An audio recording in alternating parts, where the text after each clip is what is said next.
La luz ha sido considerada a lo largo de la historia unas veces como una onda y otras como un corpúsculo.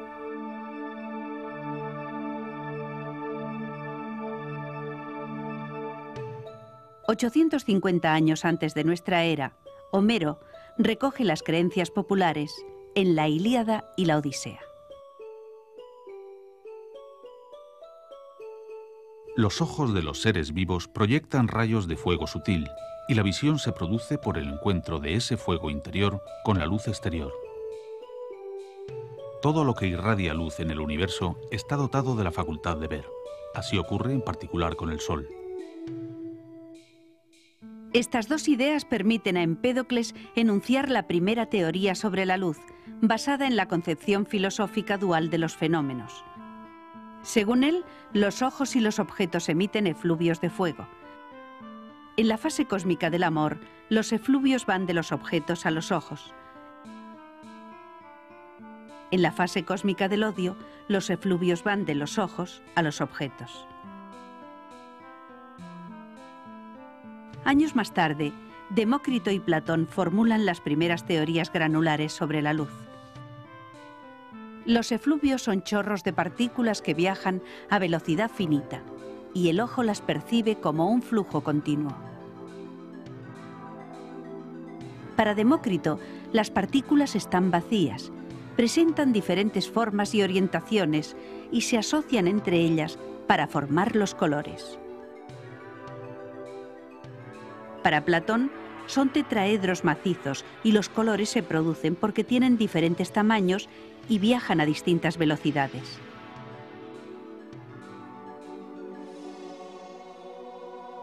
Medio siglo más tarde, Aristóteles formula la primera teoría dinámica. Para él, la sensación visual se produce porque los efluvios modifican las cualidades del medio. La luz es la acción del medio transparente cuando ha recibido un impulso por el fuego. Esta acción se propaga de manera instantánea. Estas dos concepciones han llegado hasta nuestros días con sucesivas modificaciones, teorías corpusculares de Newton y Einstein y teorías ondulatorias de Huygens, Fresnel y Maxwell. Los tratados de óptica de Euclides y de Ptolomeo perfilan las leyes de la óptica geométrica que se establecerán definitivamente en el siglo XVIII. Para Euclides, los ojos emiten rayos luminosos rectilíneos, formando conos de apertura discontinua. De esta manera, introduce los conceptos de perspectiva y de agudeza visual. Para Ptolomeo, los conos son de apertura continua, lo que permite al observador percibir la distancia a la que se encuentra el objeto. Además, estudia la refracción atmosférica y señala los errores de observación en la posición de las estrellas. Es suya la primera referencia al principio según el cual la luz, para pasar de un punto a otro, invierte siempre el menor tiempo posible. Fermat, 15 siglos más tarde, utilizará este principio para interpretar los espejismos. Desde Ptolomeo hasta la época de Descartes y Newton, los avances en el conocimiento de la naturaleza de la luz se deben principalmente a los grandes pensadores del mundo árabe. Entre ellos destacan Alhacén y Al-Farisi. El primero ejerce una gran influencia en los científicos de la Edad Media a través de su tratado de óptica. En él establece claramente que los rayos van desde el objeto hasta el ojo y hace una descripción minuciosa de su fisiología. Introduce el concepto de visión binocular y trata de explicar los espejismos, los halos, el arco iris y el ensanchamiento del Sol en el horizonte. Alhacén estudia los espejos esféricos y parabólicos y las lentes y pone de manifiesto la aberración esférica. En cuanto a las leyes fundamentales de la óptica, descubre que el ángulo de incidencia y el de refracción no son estrictamente proporcionales. nos vamos aproximando a la ley de Snell, que establece la relación matemática entre ambos. 3 siglos más tarde, Al-Farisi actualiza y comenta con detalle la obra de Alhazen. Elabora además una teoría sobre el arco iris y en sus estudios acerca de la refracción hace una conjetura importante sobre la velocidad de la luz. La velocidad de la luz es inversamente proporcional a la densidad óptica de los medios que atraviesa. Al-Farisi puede ser considerado como el precursor del concepto de índice de refracción.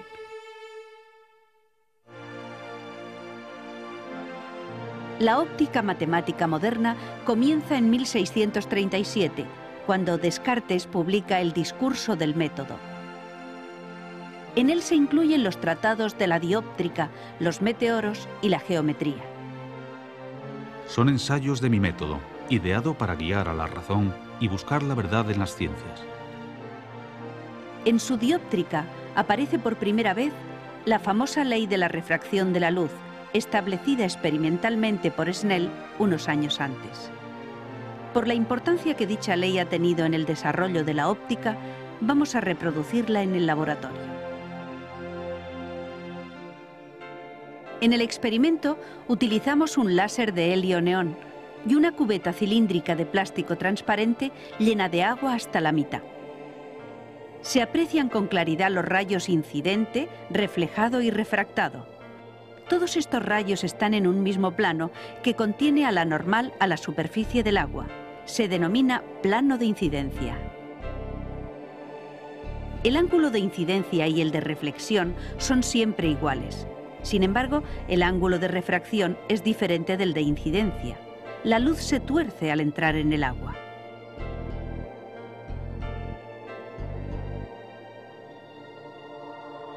El seno del ángulo de incidencia es igual a n veces el seno del ángulo de refracción, donde n es el índice de refracción del agua respecto al aire. Con ayuda de estas leyes, Descartes explica el fenómeno del arco iris.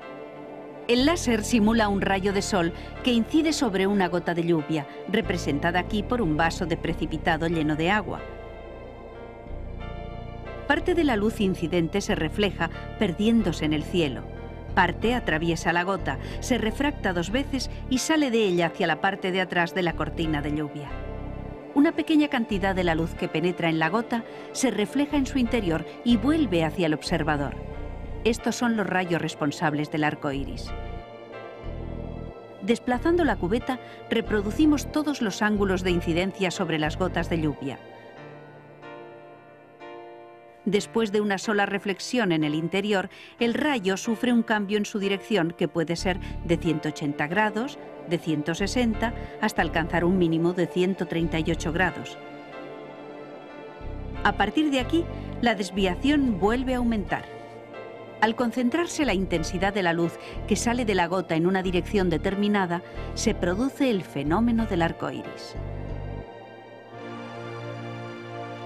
El arco iris es una maravilla de la naturaleza tan notable que yo no habría sabido escoger un ejemplo mejor para la aplicación de mi método.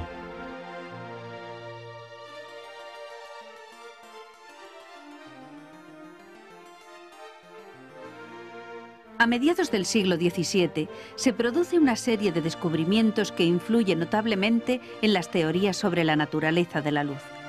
El físico italiano Francesco Maria de Grimaldi, al observar la luz que atraviesa una pequeña abertura, se da cuenta de que la transición hacia la sombra es progresiva y no brutal, como tendría que ser si la propagación de la luz fuera rectilínea. Existe un cuarto modo de propagación de la luz, la propagación por difracción, distinta de los 3 modos conocidos hasta ahora: propagación directa, reflexión y refracción. Esta manera de tratar la difracción es muy similar a la actual, establecida por Sommerfeld a finales del siglo XIX. La difracción es toda desviación de los rayos luminosos a su trayectoria rectilínea, que no pueda ser explicada por una reflexión ni por una refracción. Con objeto de interpretar el nuevo fenómeno, Grimaldi se inclina por una teoría dinámica de la luz. Es el astrónomo y matemático inglés Hooke el primero que adopta un punto de vista ondulatorio, según el cual